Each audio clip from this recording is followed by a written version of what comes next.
kumusta ang pagiging housewife? Masarap na mahirap. Totoo. Anong kadalasan mong mga ginagawa? Anong routine mo sa araw-araw?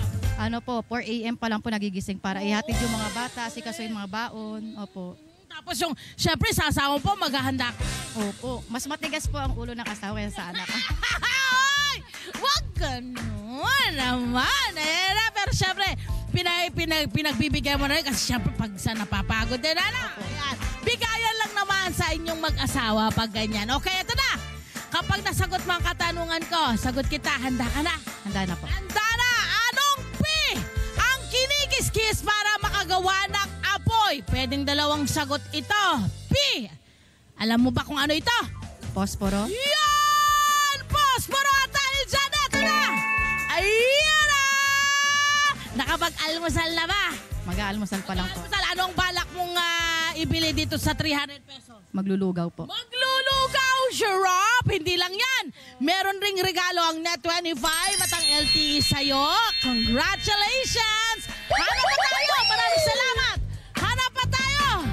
Sino pa ba ang pwede? Hi, Kuya! Kumusta ka? Kumusta ka? Ito na. Oh, yun, si ate papasok! Hi, ate! Good morning! Magandang umaga. Pangalan mo, te?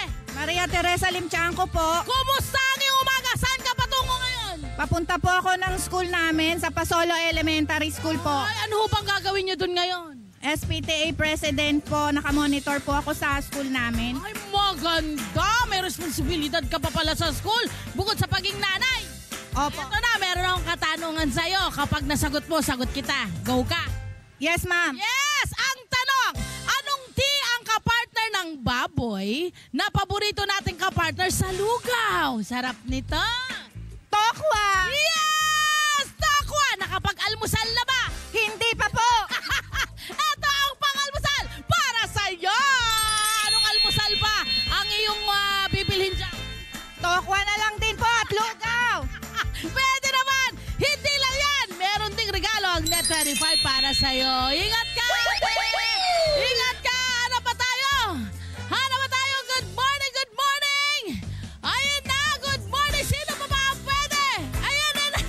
Ate! Si ate ba? Si ate! Sino ba? Ayun! Ito pa si Kuya, di ba? Ito si ate! Hi po, ate! Saan ka patungo ngayon? Punta po ng palengke. Palengke! Anong bibili mo sa palengke? Bibili lang po sana ng paninda ko. Ay, ano pa mong paninda mo? Anong mga pinapaninda mo? Sa ano ko po, tindahan ko po, sari-sari. Oh, sari-sari store. Kumusta ang kitaan ng sari-sari store? Okay naman po. Okay naman. Nakakabuhay na sa pamilya, no? Sakto lang po. Sakto lang din. Kasi alam nyo, doon din kayo kumukuha ng pang-araw. Yung mga anak ko rin po, doon ko kumukuha ng pambaon po. Ito na, nakapag-almusal na ba? Hindi pa nga po. Wow! Naku, huwag ka mag-alala. Sagot ko na ang pang-almusal mo. Kailangan lang sagutin mo ang katanungan ko. Okay sa'yo? Okay, sige. Okay, ang tanong, kumpletuhin ang pangalang News and Current Affairs ng Net25 na blank ng agila. Clue. Parte ito ng mukha natin na gamit sa paningin. Mata po. Mata ng agila! Dahil dyan, may pang-almusal na siya! Ayan, bago ka pumunta ng palengke. O di kaya sa palengke ka na bumili. Ano ba ang madalas mong pinang-aalmusal?